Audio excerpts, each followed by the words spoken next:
And now to Brandis and one of the subjects of the Netflix documentary Pray Away. Brandis. Paris, thank you. In 2015, then Illinois Governor Bruce Rauner signed a law banning gay conversion therapy for minors, a practice where counselors try to change a person's sexual orientation from gay to straight. This practice has been widely condemned as not only ineffective, but harmful by a variety of medical and mental health organizations. Our next guest has written a book about her experiences as one of the faces of the gay conversion movement and her journey to being the first openly gay person hired by Wheaton College, an evangelical Christian college in Illinois. The book is called Outlove, a queer Christian survival story. She was also featured in the new Netflix documentary about the movement called Pray Away. Here's a clip. Ex-gay leaders are doing what they believe is the best thing for all of us. The problem is that they think whole and healthy means trying to fit ourselves into something we can't be. I wish that they would listen to us and believe us when we say that we really are so much healthier and happier now that we're no longer a part of that. And joining us now is author Julie Rodgers. Julie, thank you for joining us. So let's start here. You were literally the poster girl for the so-called, for the gay conversion therapy. You were speaking at conferences for Exodus International, which is was the oldest and largest organization in that so-called ex-gay movement. Tell us how you went from being a proponent of conversion therapy at the time to being an opponent to it now. Well, I think what's important to understand is my mom took me to the conversion therapy program I was a part of. It's called Living Hope Ministries, based out of the Dallas-Fort Worth area. And she took me to meet with Ricky Shillette, the executive director, when I was 16 years old when I came out. So he had me start giving my ex-gay testimony for them when I was 17 years old for their donor banquet. And nobody has an ex-gay testimony when they're 17 years old. And so I just kind of continued doing that. It was well received. So he sort of took me on the road with him. Every time he would speak, I would sort of tell my story beforehand to illustrate his points. So it was something that, that our brains are still developing until we're 27 years old. So it was really in all those crucial formative developmental years that I was going through this and being a proponent of it. And during that time, I really was able to come into my own sense of self, see the harm that teaching was causing, and come out in a different place by the time I was more established as an adult. Let's take another look at a clip when you talked about those conversion therapy sessions. It was kind of like a normal therapy appointment in many ways, where you sit down and talk about your week and what's going on, and then you start getting deeper into the stuff that's really bothering you. But there was a little more of a confessional element. I felt like I had to tell Ricky everything. Every sexual attraction or feeling or crush that I might have. And so, after confessing your so-called sins, what happened in those therapy sessions? Was there prayer?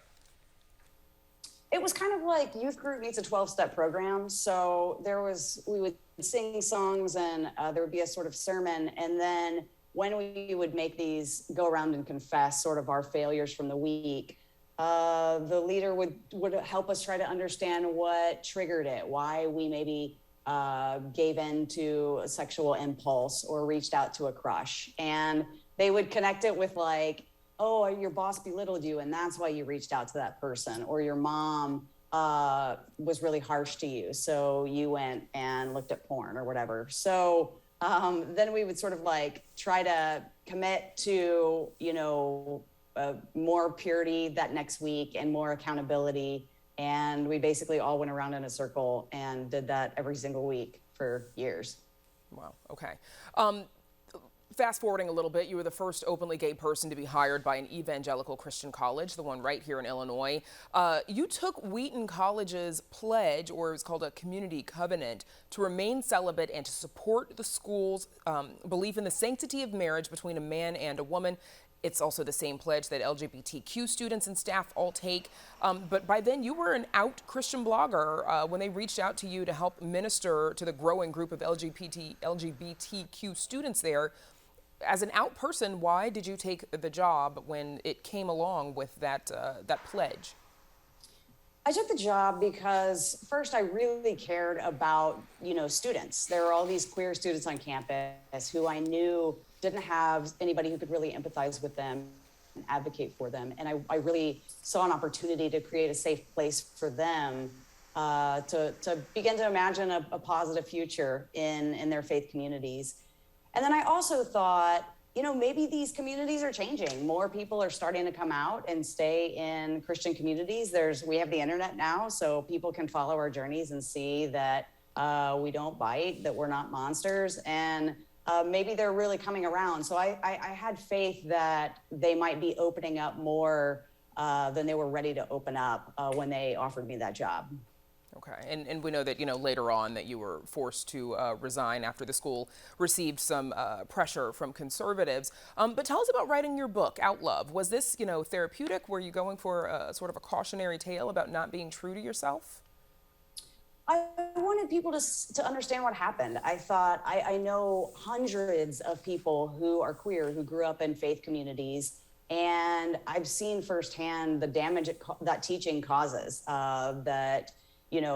the self-harm, the suicidal ideation. And I thought, surely if evangelicals, if conservative Christians knew how harmful this teaching is, then they would be moved to change. And I wanted them to see how hard we try and that we really, really want to be good, and that we're not just out to be sort of like these debaucherous like rebels, that we really are earnest. And I wanted them to just get a glimpse into the heart of somebody like me, and hope that maybe they'll be moved to compassion and embrace us.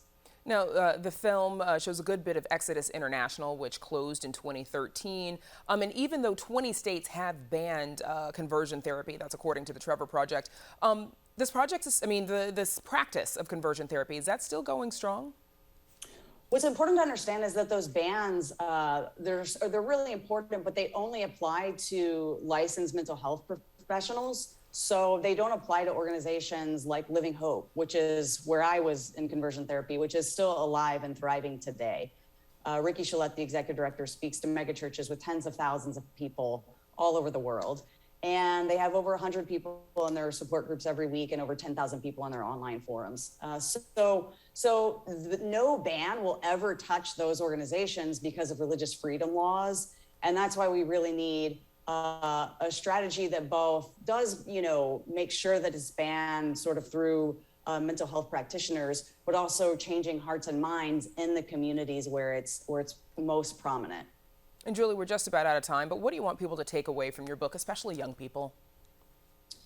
I want them to know that there is a positive future awaiting them, that they don't need to come out if it's not safe.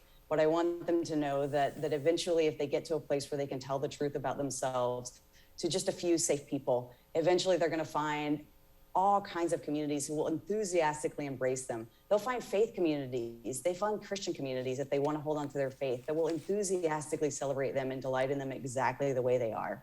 Okay. Julie Rodgers, thank you so much for joining us. Thank you. Again, her book is called Outlove, a queer Christian survival story, and the documentary Pray Away is on Netflix now.